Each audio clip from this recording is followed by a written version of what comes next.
Rudo Balilo.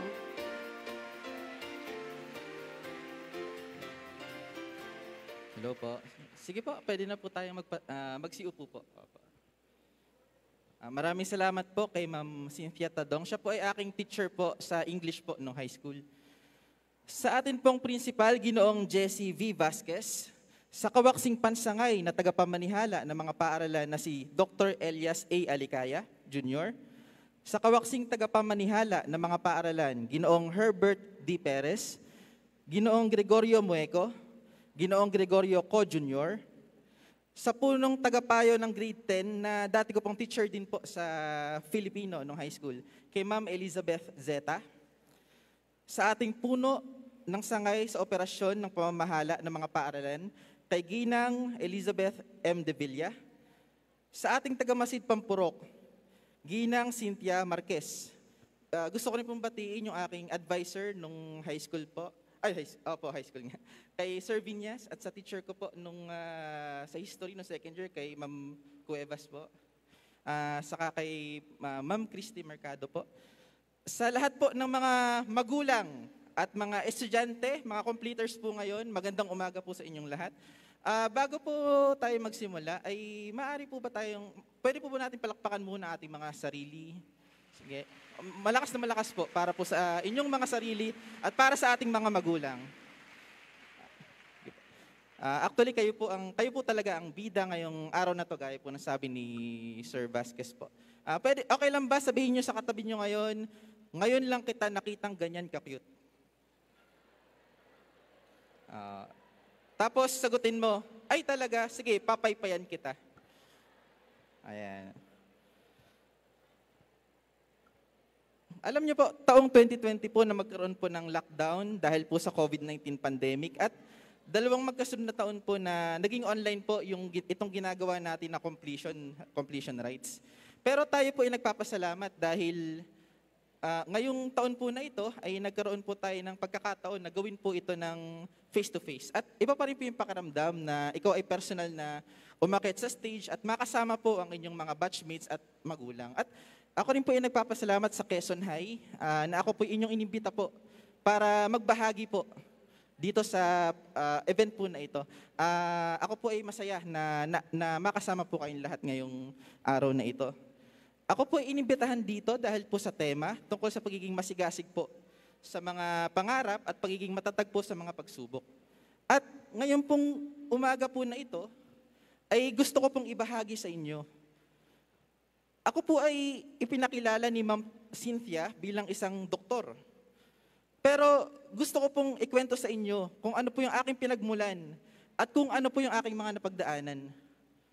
Gusto ko pong sabihin sa inyong lahat ngayong umaga na ang doktor po na nasa inyong harapan ngayon ay apo ng isang maglalako ng gulay at anak po ng isang magbabakal at tricycle driver. At gusto ko pong nandito po ngayon sa inyong harapan para sabihin sa inyo na anuman ang inyong estado ngayon sa buhay, anuman ang inyong pinagdadaanan, ay maaabot ninyo ang inyong mga pangarap. Gusto ko lang po ibahagi yung kwento.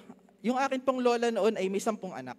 At nung panahon po na yun, siya po ay nabalo, namatay po yung kanyang asawa, yung aking lolo. At nung panahon po na yun, ay itinaguyod po niya yung kanyang 10 anak sa pamamagitan po ng paglalako ng gulay.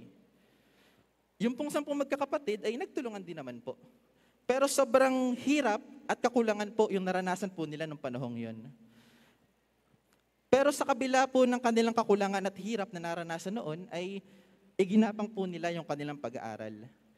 Nagbago po ang lahat nung yung pinakapanganay po sa magkakapatid ay meron pong nagpaaral sa kanya. At nung siya'y makatapos at magkaroon ng magandang trabaho, ay pinaaral niya yung kasunod. At nung makatapos yung kasunod, ay pinaaral uli ang kasunod. At kasunod pa, hanggang sa makatapos hanggang sa bunso. Nakatapos po sila maliban sa isa. At ang isa pong ito ay ang aking tatay. Hindi po nakatapos ang aking tatay dahil nung panahon na yon, na sila'y nagkukulang, ang tatay ko po ay tumulong sa aking lola sa paghahanap buhay. Pero sa kabila po na ang aking tatay ay hindi po nakatapos, kami po na kanyang pamilya ay kanyang itinaguyod. Kami at ang kanyang 3 anak. marami pong trabaho na pinasok ang tatay ko. Naroong siya po ay construction worker, nagtinda ng kape. Kaya kung mayroong taga-kampo dito, baka may ikinikwento sa inyo tungkol sa isang nagngangalang kape. Yung po yung aking tatay. Siya rin po ay nagtinda ng balot, nagtinda ng, drive po ng jeep. At minsan po sa kanyang, may point po sa buhay niya na 3 trabaho po yung kanyang pinagsabay-sabay. Siya po ay nagtinda ng isda habang nagtatricycle driver, habang nagja-junk shop. Yun naman pong aking nanay, dati, tumutulong sa pamamagitan po ng pagtitinda ng tinapay at paglalabada. Tanda ko po noon, yung aking tatay ay sinasama po ako pagja-junk shop. Tanda ko noon, 8 o'clock, alas 8 ng umaga hanggang alas 5, alas 6 ng gabi, halos 10 oras, kami ng tatay ko, babad sa initan, nagkakamada ng bote, ilalagay namin sa sako. Nagja-junk shop kami. At pag napuno po yung sako, bubuhatin namin. Dumadayo din po kami sa kampo, sa Balyero, Barrio Fiesta, at kung saan-saan pa, para mamili rin ng mga bakal, mga yero, bubuhatin namin yun. Minsan nasusugatan ang aming mga kamay. Pero po, sa kabila po ng 10 oras na pagtatrabaho po na yun, ang kinikita namin ng tinutubo namin ng aming tatay ay 300 pesos. Yun na po yung pang-arawan namin. Alam niyo po, kasi bata pa lang ako, nag-oobserba na ako. Naobserbahan ko, bakit po may mga tao na hindi naman ganito kabigat ang trabaho? Bakit may mga tao na nasa opisina, aircon, tapos pa nagtrabaho sila, ang kinikita nila, 300 din, o mas madami pa. At doon ko po naintindihan na itong mga tao pa lang ito na ganun, ay ganun sila dahil po sila po ay nakatapos ng pag-aaral.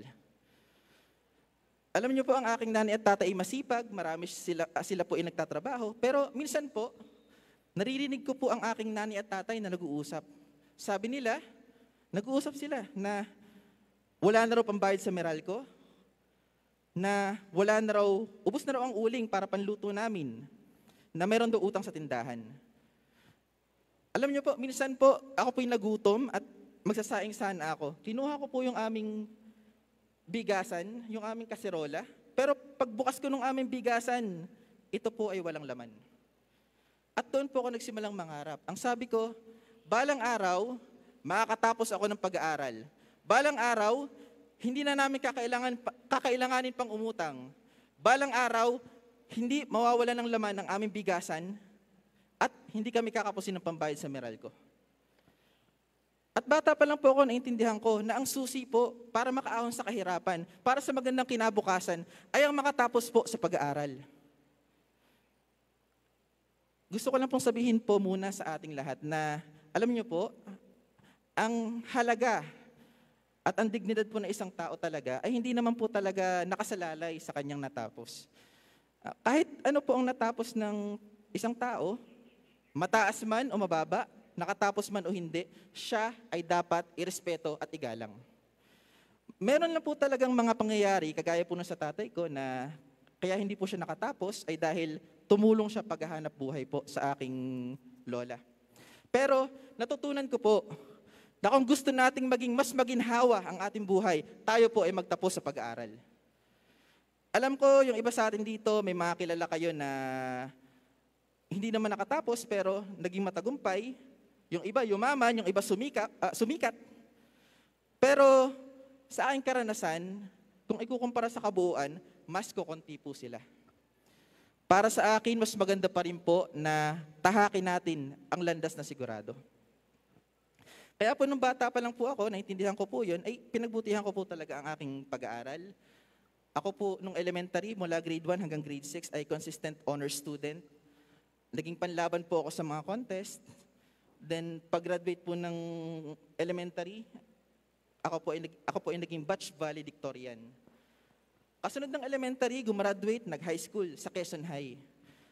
Pinagbuti ko rin po. Naging panlaban din po ako sa mga contest. Tanda ko noon si Ma'am Cynthia Tadong, kasama ko siya. Nakadating kami dati sa UP Diliman para lumaban sa UP Kalilayan. Si Sir Vinyas, nakarating kami sa Agdangan, Quezon, paglaban. At pagkatapos po nung 4th year, sa graduation po, ay meron din naman po ako mga awards. Pero dumating po yung problema, pag-graduate ko po ng high school. Actually, dalawa yung problema ko noon. Una, ay hindi ko na po makikita yung aking crush. Meron ba kayong kilalang ganun? Tapikin nyo na lang, sabihin mo, okay lang yan. Ikalawa ko pong problema, ay alam po ito ng mga magulang na nandito ngayon. Pagkatapos po nung high school, ay college. Alam niyo po, ang college kasi, ay meron siyang matrikula. Magkano ang matrikula? Magkano ang pambaon sa araw-araw? Maitutuloy ko ba ito? Alam ko po yung estado namin nung panahong ito, kaya nung panahong yon ako po ay nakahanda na mag-working student. Working student, ibig sabihin, nagtatrabaho ka habang nag-aaral. Pero nung panahong yon, hulog lang po ng langit na meron akong tita ko, kapatid ng tatay ko, na lumapit sa akin at ang sabi, pag-aaralin kita ng college. At yun na nga po, ako po ay pinag-aral ng tita ko ng Bachelor of Science in Nursing sa Lukban, sa SLSU. At napakabait po ng tita ko, binayaran niya, matrikula ko, hindi lang yon, pati yung bahay na titirhan ko sa Lukban, kuryente, tubig doon, binayaran din niya. Pati yung pambaon ko sa araw-araw, allowance, sagot din niya. Kaya nung panahon na yon, ang iisipin ko na lang ay ang mag-aral. Yun na lang ang poproblemahin ko.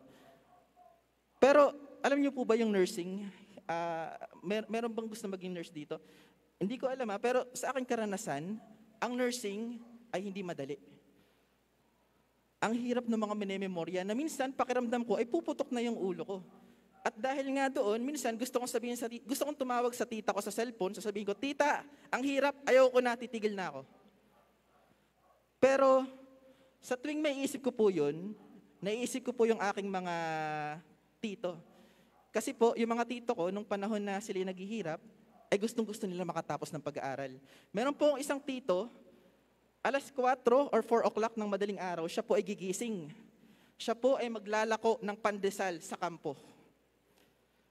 Pagkalako niya, uuwi siya ng 6 o'clock ng umaga, magbibihis at papasok.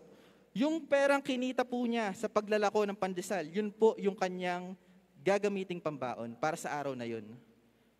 Meron din po akong isang tito na pumasok sa pagja-janitor. Inuutos-utusan para lamang magkaroon ng pera, pantustos sa kanyang pag-aaral. Ito po mga tito kong ito, ngayon yung isa po ay naging hepe po ng bumbero at yung isa naman po ay naging kapitan po ng mga pulis. Alam niyo po, sa tuwing may isip ko na, ang hirap mag-aral, gusto ko nang tumigil, naiisip ko po yung mga tito ko at sinasabi ko sa sarili ko, anong nahihirapan ang sinasabi mo?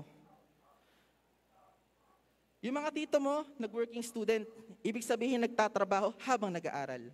Ikaw, humihingi ka lang ng allowance, wala kang ibang problema, wala ang ginagawa. Anong nahihirapan ang sinasabi ko? At dahil po doon, nagpapatuloy po ako sa aking pag-aaral. At dahil nga po sa inspirasyon ng aking mga tiyo at tiya, sa suporta ng pamilya at sa kanilang gabay, ay nakatapos po ako ng kolehiyo bilang isang cum laude. So, tapos na ako ng college. Ang kasunod naman po, board exam, nakapasa naman. At ako po ay naging isang lisensyadong nurse. At nung panahon po na yon, ay ako ay excited na. Kasi nung pong panahon yon, ako ay makakabalita na merong nurse, mag-a-abroad, magtatrabaho doon. Tapos, bukas-bukas, makikita mo, nagpapatayo na ng malaki at magandang bahay. So sabi ko, ay, ito ang gusto ko mangyari. Mag-abroad ako para matupad ang pangarap ko na yung bigasan namin ay hindi mawawala ng laman, na hindi na namin kakailanganin pang umutang, at hindi kami kakapusin ng pambayad sa Meralco. Gusto ko nang lumipad noon bilang nurse sa ibang bansa. Pero nung panahon po na ito, ako po ay nilapitan muli ng tita ko na nagpaaral sa akin. At ako ay tinanong. At ang sabi niya, gusto mong magdoktor? Papaaralin kita. Alam niyo po, hindi ko po nasagot agad yung tanong na yun ng aking tiya. Kasi sinabi niya yun sa akin, ay ako po ay 21 or 22 years old na. Alam naman nating lahat na kung ikaw ay paaralin, ikaw ay aasa sa hingi. Noong panahong yun, sabi ko, malaki na ako.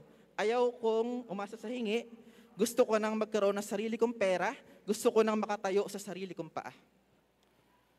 Pero, nung panahong yun, meron po akong narinig na kanta ni Glock 9 na may ganitong lyrics. Ang sabi niya doon, huwag mong palalampasin ang pagkakataon. Kailangang pukpukin ang pako para bumaon. At doon ko po naisip na ang pagkakataon para mag-aral ay hindi sinasayang. Iilan lang po ang nabibigyan ng pagkakataon at hindi dapat iyon sayangin. Kaya po nung 2013, nagsimula po akong mag-aral ng Doctor of Medicine sa University of Santo Tomas. Alam nyo, kung nung nursing po, ay pakiramdam ko ay puputok na ang ulo ko, ay lalo na po sa medicine. Kasi sobrang dami po nung binabasa.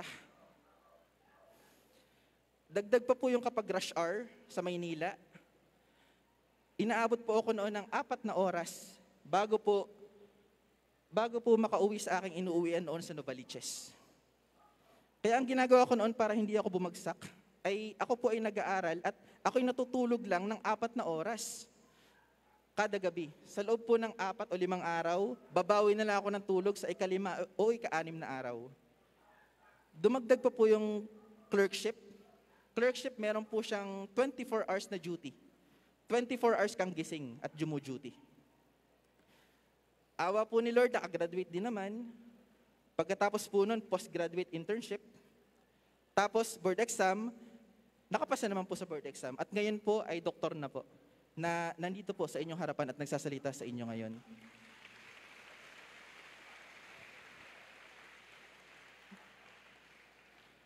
Gusto ko lang po magbahagi ng 3 bagay na aking natutunan na sana po ay makatulong sa ating lahat. Una po sa lahat, wala po tayong tinatanggap kung ito ay hindi ibinigay sa atin mula sa itaas. Kung ano man po ang binigay sa atin ni Lord, tayo ay magpasalamat. Ako po ay nagpapasalamat kasi naniniwala ako na yung pagkakataon ko para mag-aral ay galing po sa Diyos. At ito ay hindi dapat sayangin. Maraming tao sinasayang ang kanilang pagkakataon. Alam ko meron sa atin na meron kayong blessing na may magpapaaral sa inyo, wag niyong sayangin. Tapusin po ninyo ang inyong pag-aaral. Meron naman sa atin dito, hindi talaga kaya. Maaring yung mga magulang natin ay hindi tayo kayang suportahan sa ating pag-aaral. Pero, biniyayaan tayo ng lakas at diskarte para mag-working student. Gamitin natin yon at ipagpatuloy natin at tapusin ang ating pag-aaral. Ikalwa ko po na aking natutunan ay ang makinig po sa nakatatanda. Alam niyo po, ako po ay nagpapasalamat kasi ako po ay ginabayan ng aking mga tiyo at tiya, lola, mga magulang, kung ano ang aking dapat gawin at kung ano ang aking maging mga desisyon. Alam niyo po, yung mga mas matanda sa atin ay mas matagal ng buhay sa atin, kaya mas marami na silang alam. Kaya kapag sinabi ng mga mas matanda sa atin na, ikaw, huwag kang magbulakbol. O ikaw, huwag kang magbisyo. O ikaw, huwag kang sumama sa masamang barkada at ikaw'y mag-aral na mabuti. Makinig po tayo. Ikatlo po sa aking natutunan ay ang pahalagahan po ang pag-aaral at ang edukasyon. Alam nyo, kanina na ibahagi ko po sa inyo na noon kami po ng tatay ko ay nagtatrabaho bilang magja-junk shop. 10 oras po kami sa initan at ang kinikita namin doon ay 300 pesos. Alam niyo po, nung ako po ay nagsimula magtrabaho bilang doktor, may isang pangyayari na ako ay ipinatawag sa isang pasyente para daw magturok. So, ang ginawa ko, pinuntahan ko yung pasyente. Nakita ko yung panturok, ang laki. Ang laki ng panturok. Sabi ko, kaya ata doktor ay magtuturok, malaki. Ngayon, itinuro ko. Siguro tinuro ko lang yung ituturok na yun ay kalahating minuto. Para ka lang kumanta ng happy birthday to you ng 2 beses. So natapos na. Sabi ko, okay na po, nagawa ko na yung trabaho ko, ako'y babalik na sa kwarto ng mga doktor. Pagtalikod kong ganyan, ako'y tinapik nung staff.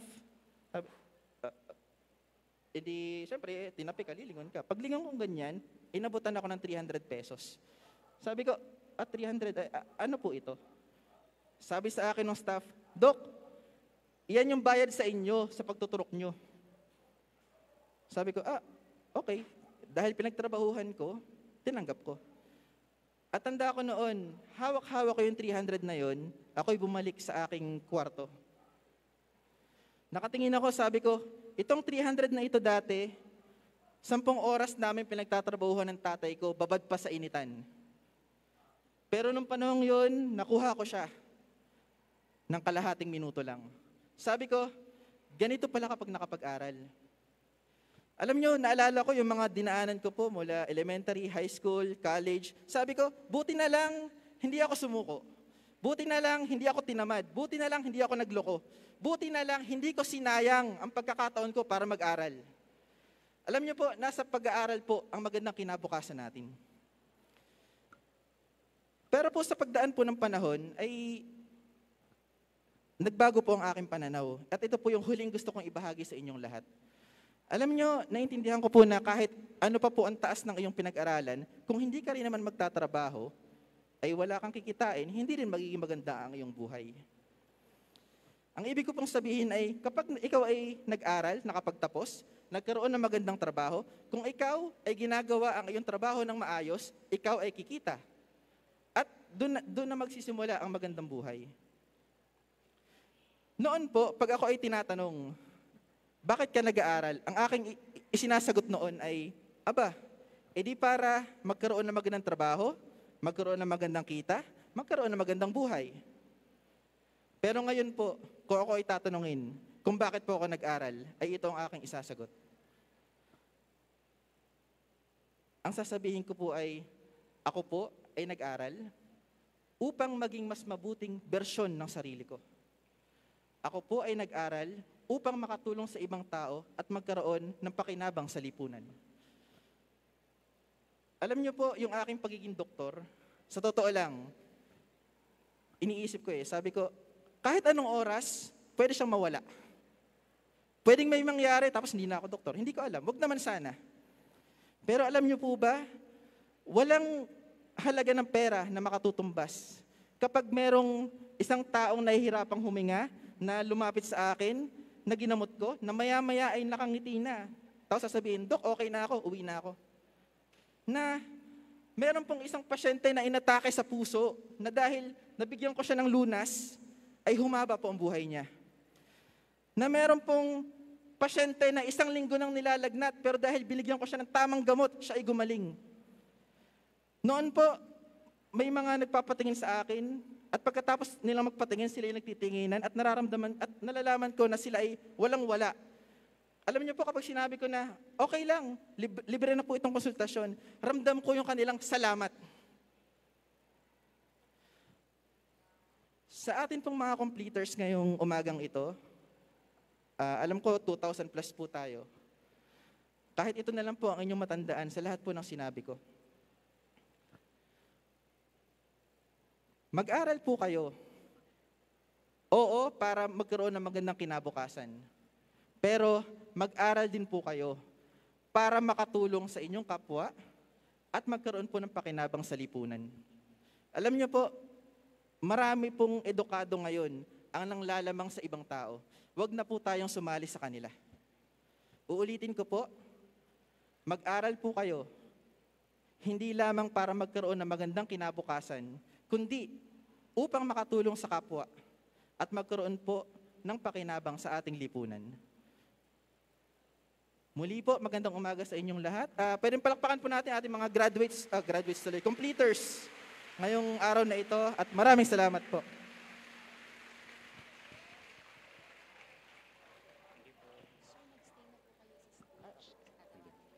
Maraming salamat po, Dr. Ron Melvin Balilo, sa napakahalagang mensahe na ibinahagi ninyo sa araw na ito.